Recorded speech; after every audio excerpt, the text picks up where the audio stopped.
1400 সাহাবীদের দিকে তাকিয়ে বিশ্বনবী বললেন, ও সাহাবারা, এটা আমার মায়ের কবর। বিশ্বনবী 1400 সাহাবীরে বললেন, জিয়ারত করার সময় কেউ কিন্তু কান্নাকাটি করতে পারবে না। 1400 সাহাবীকে কান্নাকাটি করতে নিষেধ করে বিশ্বনবী যখন নিজের মায়ের কবরের সামনে দাঁড়ালেন, বিশ্বনবী ছোট্ট বাচ্চার মতো হাউমাউ করে কান্না শুরু করে দিলেন। বিশ্বনবীর কান্না দেখে 1400 সাহাবাও কান্না শুরু করে দিল। বিশ্বনবী 1400 সাহাবীদের দিকে তাকিয়ে ধমক দিয়ে বলে, তোমরা কাঁদো কেন? সাহাবারা বলে, নবী, আপনাকে আমরা অনেক ভালোবাসি। আপনার চোখ দিয়ে দার দার করে পানি নামতে দেখলে আমরা আমাদের দুটি চোখ আর শুকনা রাখতে পারি না। বিশ্বনবী মায়ের আদর পায় নাই, কিন্তু মায়ের কবরের সামনে দাঁড়িয়ে ছোট্ট বাচ্চার মতো কেঁদেছে। মা বাবা আপনার সবচেয়ে বড় পীর, মা বাবা আপনার সবচেয়ে বড় দামি জিনিস। এই পৃথিবীর সব আল্লাহর ওলিগুলা যদি কোরআন খতম করে একটা গ্লাসের পানির মধ্যে ফু দেয়, আর আপনার জনম দুঃখিনী মা যদি শুধু বিসমিল্লাহ পড়ে আরেকটা গ্লাসের পানির মধ্যে ফু দেয়, আল্লাহর কসম আপনার মায়ের দোয়াটা আগে আগে কবুল হয়ে যাবে। ওগো মা, তুমি এই ধরনের শ্রেষ্ঠ নিয়ামত, তোমারই পদতলে রয়েছে জান্নাত। ঠিক কি না? এজন্য আল্লাহ বললেন, প্রথম ফয়সালা আমি আল্লাহর ইবাদত করবা, দ্বিতীয় ফয়সালা মা বাবার সাথে ইহসান করবা। কি করবা? ইহসান। সবাই বলেন। এগুলো কোরআনে বর্ণিত টার্মিনোলজি, মানে পরিভাষা। এগুলো মুখস্থ করবেন। দুনিয়াতে কত পরিভাষা মুখস্থ করছেন, কত জ্যামিতির সূত্র মুখস্থ করেছেন, কত ইংরেজি ভাব সম্প্রসারণ মুখস্থ করেছেন, কিন্তু কোরআনের কথাগুলো মানে শুনতে চায় না। মাতা পিতার প্রতি আমরা সবাই আজকে থেকে ইহসান করব। কি করব? আমরা বললাম, আল্লাহ ইহসান কি? ইহসানের ব্যাখ্যা দেন। আল্লাহ নিজেই কোরআনে ইহসানের ব্যাখ্যা দিলেন, ইম্মা يبلغن عندك الكبر أحدهما أو كلاهما فلا تقل لهما أف। ইহসানের ব্যাখ্যা হলো, আল্লাহ বললেন ইহসানের ব্যাখ্যা কি? শোনো শোনো। ইহসানের 5টা ব্যাখ্যা আল্লাহ দিলেন। প্রথম ব্যাখ্যা হলো, মা বাবা যখন বার্ধক্যে উপনীত হয়, মা বাবার বয়স যখন 60 হয়, 70 হয়, তখন তাদের কোনো কর্মকাণ্ডের কারণে ছেলে মেয়ে হিসেবে নাক ছিটকানো যাবে না, শব্দটাও করা যাবে না। কার কথা? মা বাবা আমাদের অনেকেরই বয়স হয়ে গেছে, 60-70 আছে না নাই? বিছানায় পড়া, তাদের কোনো কাজে, তাদের কোনো আচরণে নাক ছিটকানো যাবে না। জোরে বলে। আল্লাহ বলে, খবরদার, নাক ছিটকানো তো দূরের কথা, কি যন্ত্রণা, এই কথাটাও বলা যাবে না। ঠিক কি না? এর কারণ আমরা যখন ছোট ছিলাম আমরা কম জ্বালাতন করি নাই। আমরা যখন ছোট ছিলাম কম কষ্ট মায়েরে দেই নাই। আপনার কত বছর আগের ঘটনা খেলা আছে? আপনার বয়স যখন 3, কি হয়েছিল? খেলা আছে তো 3 বছরের কথা যদি আপনার খেলা থাকে, আপনার বয়স যখন 2 ছিল কি জ্বালাতন করছেন মনে আছে? বয়স যখন ছিল 1, তখন তো আরো বেশি জ্বালাইছেন, তখন তো আমরা আরো বেশি জ্বালিয়েছি। ঠিক কি না? আল্লাহ বলেন, তোমরাও কম জ্বালাও নাই। পেশাব পায়খানা করে ঘর ভরায় দিতা, শীতের রাতে বিছানা ঠান্ডা করে দিতা, ডান দিকে নিয়ে তোমার মা তোমার সাথে ঘুমালো, ডান দিকে পেশাব করে ভিজিয়ে দিয়েছো, তোমার মা তোমারে ঘর থেকে বের করে দেয় নাই। বাম দিকে আদর করে রেখেছে, বাম দিকে পেশাব করে ভিজিয়ে দিয়েছো, তারপরেও তোমার মা লাথি মেরে তোমারে ঘর থেকে বের করে দেয় নাই। শীতের রাতে তোমার মা তোমারে বুকে নিয়ে ঘুমালো, কনকনে মাঘ মাসের শীতের রাত, পেশাব করে মায়ের জামাটা ভিজিয়ে দিয়েছো।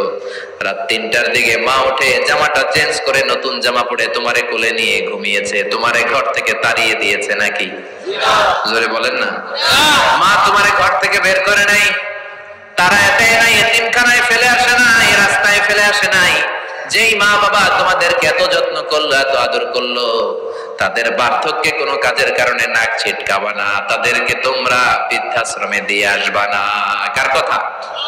বৃদ্ধাশ্রম বাংলাদেশে আছে না নাই?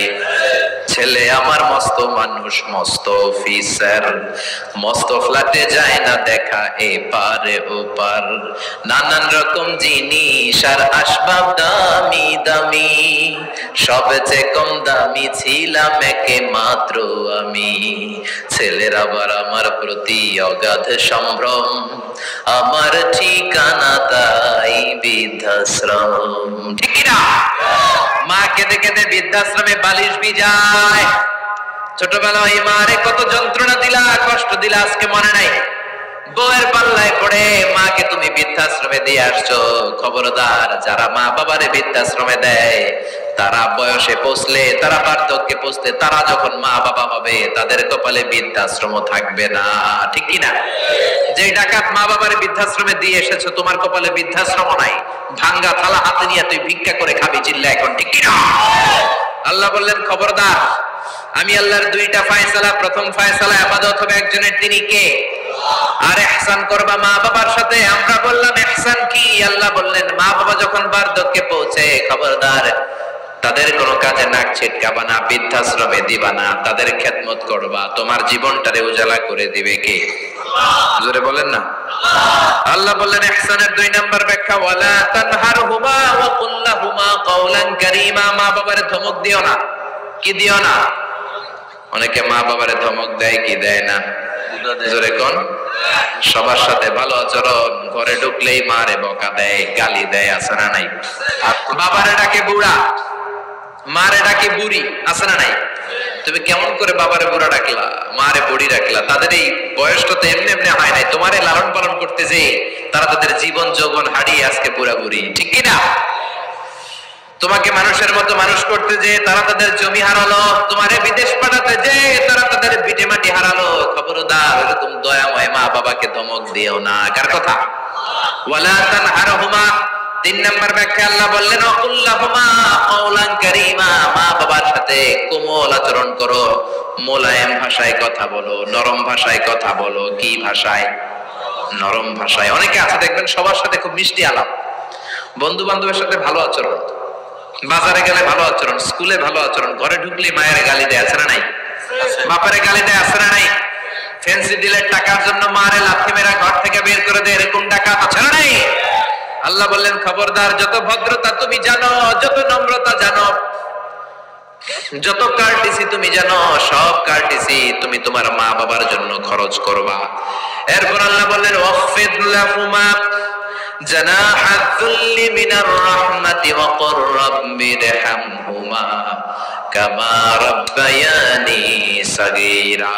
তোমার যত ক্ষমতা আছে, সম্পদ আছে, মা বাবার জন্য বিলিয়ে দাও। বেতন পেলে টাকাটা আগে মায়ের হাতে দাও। বউরে তো দিবেনি, আগে কিছু মায়ের হাতে দিয়ে, ঠিক কিনা? গিফট দিলে আগে মায়ের গিফট দাও। বরকত দিয়ে দিবে কে? মার হাতে তুলে দাও, বরকত আছে না নাই? মায়ের হাতে আগে দিলে ওই বেতনের ভেতরে বরকত ঢুকায় দিবে কে? আর বাবা মা একজন কিংবা 2 জন যদি দুনিয়া ছেড়ে বিদায় নেয়, তাদের কবরের সামনে দাঁড়িয়ে চোখের পানি ছেড়ে পড়তে আরম্ভ করো রব্বির হামহুমা কামা রাব্বায়ানি সাগীরা ওয়া কুর রাব্বির হামহুমা কামা রাব্বায়ানি সাগীরা। ও আল্লাহ, মা বাবা দুজন যেমনি আমাদেরকে আদর করেছে, মা বাবার কবরে তুমি আমাদের বাবা মা 2 জনকে আদরের চাদরে ঢেকে নিও। পড়েন আমিন। যাদের বাবা মা নাই এই দোয়াটা করবেন। প্রত্যেক নামাজের পরে আব্বা আম্মার জন্য এই দোয়াটা করতে হবে। রাজি আছেন তো? আমরা যারা আব্বা আম্মা হারিয়েছি, আল্লাহ তাদের কবরগুলোর তুমি জান্নাতের বাগান বানাও। এজন্য মা বাবার সাথে ভালো আচরণ এটা ফরজ। যুবক ভাইয়েরা, রক্ত গরম, মাথা ঠিক থাকে না, মার সাথে কি বলো, বাবার সাথে কি আচরণ করো।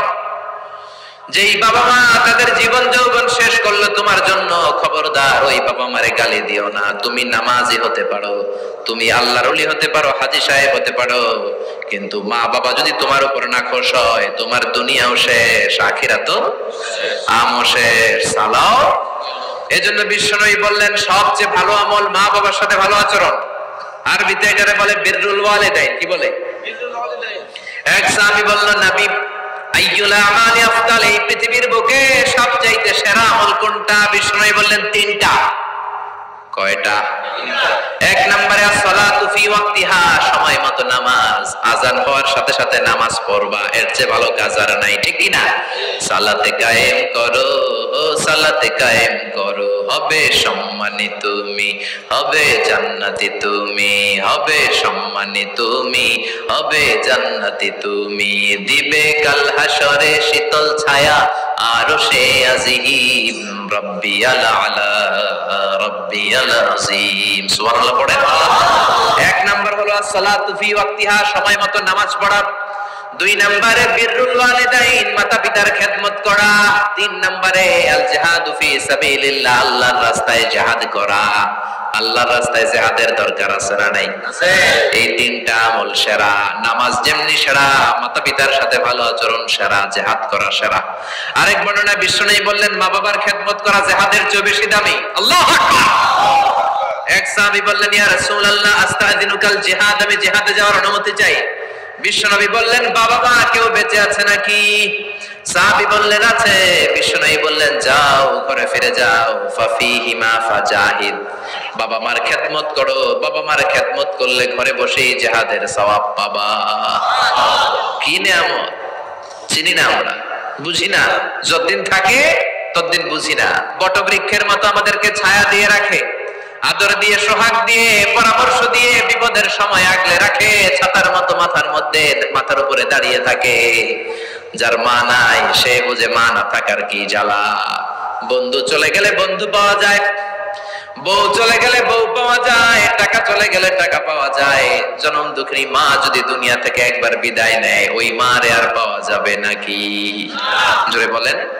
এজন্য বিশ্বনবী বললেন রিদার রাব্বি ফি রিদাল ওয়ালিদ ওয়া সাখাতুর রাব্বি ফি সাখাতিল ওয়ালিদ। বাবা মা খুশি তো আরশের মালিক খুশি, বাবা মা বেজার তো আরশের মালিক বেজার। এজন্য সব সময় বাবা মারে খুশি রাখার দরকার আছে না নাই? বিশ্বনবী বলেন জান্নাতে স্পেশাল 2টা দরজা আছে, একটার নাম আব্বা, আরেকটার নাম আম্মা। একটা দরজার নাম আল আব, আরেকটার নাম আল উম। এই 2টা দরজা আমাদের ঘরে আছে না নাই? বিশ্বনবী বলেন হুমা জান্নাতুকা ওয়া নারুক, বাবা মাই তোমার জান্নাত, বাবা মাই তোমার জাহান্নাম। এখন বাবা মার সাথে কি আচরণ করবে এটা তোমার সিদ্ধান্ত। The decision is years. সিদ্ধান্ত তোমার। তুমি কি ভালো আচরণ করে জান্নাত কামাবা না জাহান্নামী হবা? চিল্লা এখন ঠিক কি না? বাবা মা যদি মুশরিক হয়, বাবা মা যদি হিন্দু হয়, বাবা মা যদি কাফির হয়, তারপরেও বাবা মার সাথে ভালো আচরণের দরকার আছে না নাই? এই বাংলার জমিনে অনেক হিন্দু ফ্যামিলি থেকে হিন্দুর ছেলে মুফাসসিরে কোরআনের তাফসীর শুনে, মুফাসসিরের হাতে হাত রেখে কালিমা পড়ে মুসলমান হয়েছে, আছে না নাই? কিন্তু বাবা মা মুসলমান হয় নাই, আছে না নাই? তো এই বাবা মার সাথে কি খারাপ আচরণ করা যাবে? হিন্দু হোক, ওইটা বাবা মা, ওই বাবা মার দোয়া লাগবে, আশীর্বাদ দিতে হবে। ওই বাবা মার দোয়া ছাড়া তুমি জীবনে কিচ্ছু করতে পারবা না, ঠিক কি না? বিশ্বনবীর শালীর নাম আসমা বিনতে আবি বকর। বুখারীর বর্ণনা, বিশ্বনবীর কাছে এসে বললেন নবী গো ইন্নী মুসলিমা, আমি মুসলমান, ওয়া উম্মি মুশরিকা, আমার মা হলো মুশরিকা, আফা আসলুহা, এখন আমি আমার মুশরিক মায়ের সাথে কি ভালো আচরণ করব নাকি? বিশ্বনবী বললেন ও আসমা খবরদার, তোমার মা মুশরিক হোক কাফের হোক সে তোমার মা, ঠিক কি না? সিলিহা, মা বাবার সাথে ভালো আচরণ করো। সাইয়েদনা ইব্রাহিম মুসলিম বিশ্বের জাতির পিতা, উলুল আজমি মিনার রসুল, উনি গোটা বিশ্বের মুসলমানদের পিতা, কিন্তু ওনার বাপ হচ্ছে কাফের মুশরিক। নাম কি? আজার। আজার ঈমান আনে নাই, কালেমার দাওয়াত গ্রহণ করে নাই, তাই বলে সাইয়েদনা ইব্রাহিম বাবারে গালি দিছে নাকি? মন্দ কথা বলছে? ইয়া আবাতি লিমা তা'বুদু মা লা ইয়াসমা'ু ওয়া লা ইউবসিরু ওয়া লা ইউগনি আনকা শাইআ। বাবারে আদর দিয়ে, সোহাগ দিয়ে, সম্মান দিয়ে বলে বাবা কেন এই মূর্তির পূজা করো? 10টা হাত এরকম বের করে রেখে, জিহ্বা বের করে রাখে, সামনে মিষ্টি, রসমালাই, দুধ মালাই, কত কিছু দিয়ে রাখে, কিচ্ছু খায় না। মূর্তির গায়ে একটা মাছি বসলো, মাছি তাড়াতে পারে না, ঠিক কি না? কেন এই মূর্তির পূজা করেন? যেই মূর্তি কানে শোনে না, চোখে দেখে না। বাবারে বুঝালেন, কিন্তু বাবারে গালি দেয় নাই। তার মানে বাবা যদি মুশরিক হয়, বাবা যদি কাফির হয়, বাবা যদি হিন্দু হয়, তারপরেও বাবা দোয়া নিতে হবে, ঠিক কি না? বাবা মা দোয়া করলেও কবুল, বদদোয়া করলেও। শুধু দোয়া করলে যদি কবুল হইতো তাইলে তেমন ঝামেলা ছিল না, দোয়া করে না তো কি হইছে? কিন্তু বদদোয়া করলেও তো কবুল। দোয়া করে না, যদি বদদোয়া করে মুসিবত আছে না নাই? বাবা মার ছেলে মেয়েদের দৃষ্টান্ত তরমুজ আর ছুরির মতো। বাবা মা হলো ছুরি, ছেলে মেয়ে তরমুজ। তরমুজ নিচে রেখে উপর থেকে ছুরি মারলে তরমুজ কেটে যায়, আবার ছুরি নিচে ধরে রেখে উপর থেকে তরমুজ ফেললেও তরমুজ কেটে যায়। উভয় অবস্থায় তরমুজের ক্ষতি হয়, ছুরির কিছু হয় নাকি? কথা বুঝতে পেরেছেন? এজন্য বাবা মা অনেক বড় নিয়ামত। বিষ্ণু বললেন তিন জিনিসের দিকে নজর করা মাত্রই সওয়াব দেয় কে? এক নম্বরে আন-নাযার ইলাল মুসহাফ, কোরআনের দিকে তাকানো মাত্র সওয়াব। দুই নম্বরে আন-নাযার ইলাল কাবা, কাবার দিকে তাকানো মাত্রই সওয়াব। তিন নম্বরে আন-নাযার ইলা ওয়াজহিল ওয়ালিদাইন, মাতা পিতার চেহারার দিকে রহমতের নজরে তাকালে কবুল হজের সওয়াব দিবে কে? এখানে হাজী সাহেব আছেন না? অনেক আছে, 3 লাখ 4 লাখ 5 লাখ দিয়ে হজ করে আসছেন, তো বুকে